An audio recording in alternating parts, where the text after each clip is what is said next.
Hallo unsere Nordart-Fans! Herzlich willkommen! Ich bin Hanna und ich begrüße euch heute zu einer digitalen Führung durch die Nordart.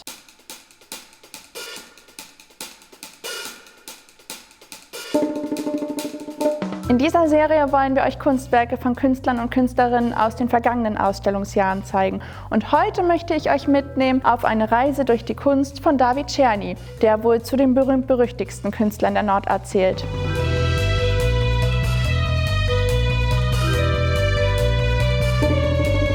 Über die Jahre hinweg begeisterte der tschechische Künstler David Czerny immer wieder aufs Neue die Nordart-Besucher.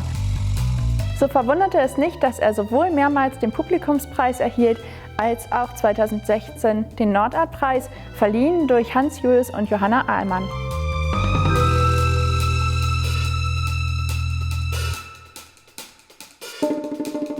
Dieses Werk zweier am Nagel hängender Fleischautos wurde 2017 auf der Nordart gezeigt.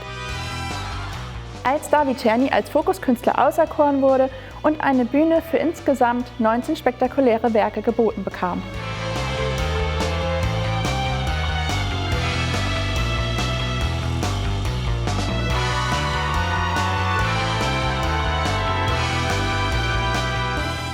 Ob es politische, historische oder gesellschaftliche Themen betrifft, David Czerny provoziert und polarisiert oft und gerne, wie zum Beispiel auch mit Entropa, einer Installation, die er für die Eingangshalle des EU-Rats schuf, in der er die damaligen EU-Mitgliedstaaten ganz klischeehaft darstellte und gar verhöhnte. David Czerny ist halt ein Skandalkünstler, wie er im Buche steht. Mit allem, was dazugehört.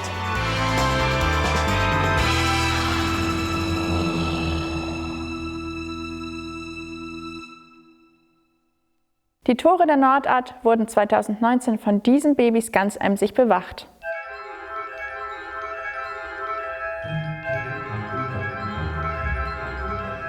Sie heißen Miminkas und 2004 erstmalig hier ausgestellt, krabbelten sie an der Wagenremise im Skulpturenpark empor und wechselten seitdem innerhalb der Ausstellung ihren Platz.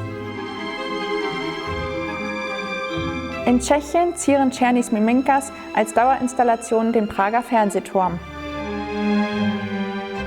Ihre adapterförmig deformierten Gesichter könnten auf die Gleichschaltung der Gesellschaft hindeuten oder aber auf die immer frühere Fütterung mit digitalen Inhalten.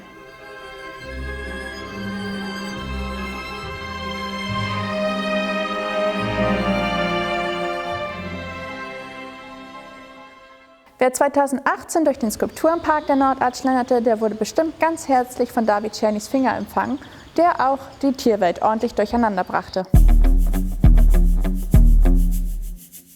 Unser Stinkefinger im Park ist eine Nachbildung des noch größeren Originals von 2013. Kurz vor der Präsidentschaftswahl in Tschechien installierte Czerny des Nachts einen ca. 9 Meter hohen Stinkefinger auf der Moldau, in Richtung des Präsidentenpalasts zeigend, gegen den derzeitig amtierenden Präsidenten Miloš Zeman gerichtet, mit dessen politischem Kurs Czerny nicht einverstanden war. Am nächsten Morgen schaute Miloš Zeman wahrscheinlich aus dem Fenster und konnte seinen Augen nicht trauen. Das war auf jeden Fall eine Top-Story in den New York Times. Kurz zur Farbgebung noch. Unser Finger hier auf der Nordart ist ganz neutral in Edelstahlfarben gehalten und der Finger auf der Moldau, das Original damals, ist in Violett gehalten worden, einfach um keiner Partei zugeordnet werden zu können.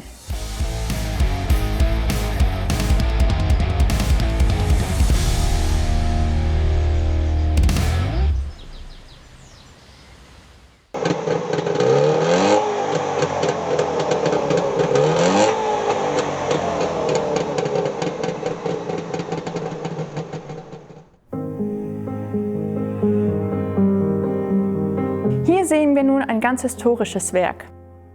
Der Trabi ist ein Symbol für die DDR-Flüchtlinge, die in Prag über den Zaun der deutschen Botschaft stiegen und ihre Ausreise beantragen wollten.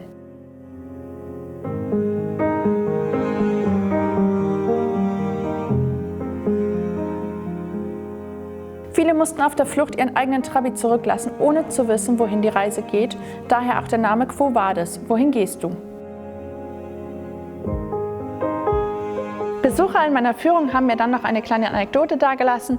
Und zwar, als dann die Ausreise bestätigt wurde und alle in Scharen ausreisen wollten, haben sie noch kurz für ganz kleines Geld ihre Schlüssel an die Bewohner in Prag verkauft, die sich dann natürlich riesig freuten. Nur haben sie sich dann umgedreht und gesehen, da stehen ja Trabants zu Hunderten.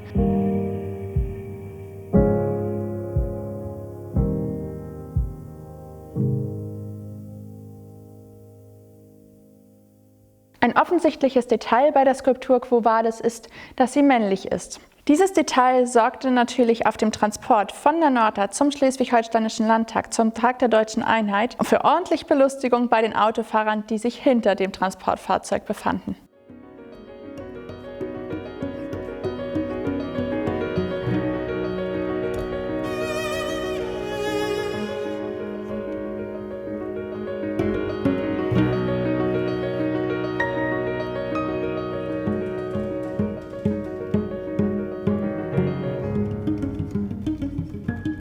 Dieses Werk mit dem Namen Denka ist übrigens ein Werk, das Czerny im Arco-Werk Tschechien herstellen ließ und ist als Dauerleihgabe für die Nordart geplant und wird uns in den nächsten Jahren erhalten bleiben.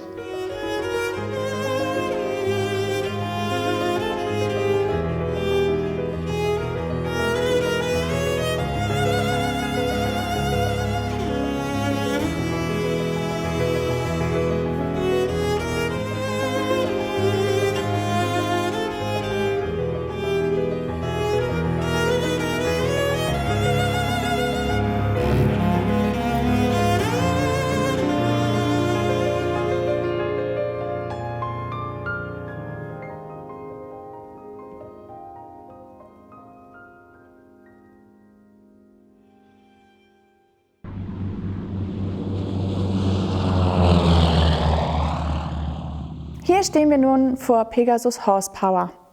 Dieses kinetische Werk zeigt sehr gut Czernys Affinität zur Technik, als auch seine grenzenlose Fantasie, aber auch seinen Hang zur Dramatik.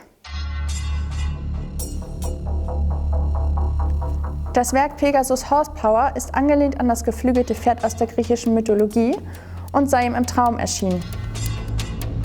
Pferde als Tiere, die im Dienste der Menschheit stünden, so wie die Technik ja auch, verschmelzen mit Flugzeugturbinen zu einem Biest und seien unaufhaltbar. Dass metaphorisch für den technischen Fortschritt die Wahl auf Flugzeugturbinen fiel, war kein Zufall. David Czerny ist passionierter Flieger. Zu den Feierlichkeiten der Nordart zum Beispiel reist David Czerny traditionsgemäß mit seiner Cessna an, meist in Begleitung einer, manchmal auch mehrerer wunderschöner Damen. Zur Eröffnung 2019 kam er wieder mit weiblicher Begleitung und vielleicht auch um zu beeindrucken, stellte er den Propeller des Pegasus auf die höchste Stufe und Gott sei Dank haben das unsere Mitarbeiter noch gemerkt, sonst wäre das Werk womöglich noch abgehoben.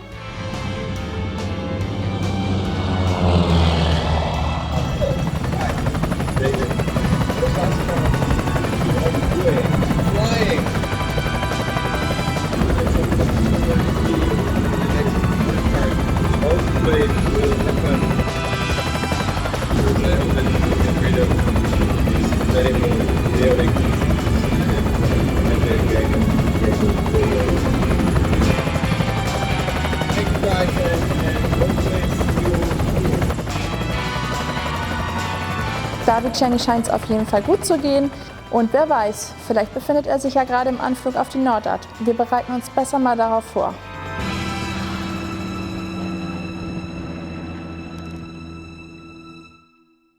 Wir sind nun am Ende unserer Reise durch die faszinierende Kunstwelt David Czernys angelangt und schreibt uns doch gerne mal in die Kommentare, welches euer Lieblingswerk ist. Vielleicht habt ihr eins in Prag gesehen oder hier bei uns auf der Nordart. Und wenn ihr eine Live-Führung miterleben wollt, dann habt ihr die Möglichkeit auf der nächsten Nordart. Vielleicht sehen wir uns ja sogar persönlich. Ich würde mich freuen.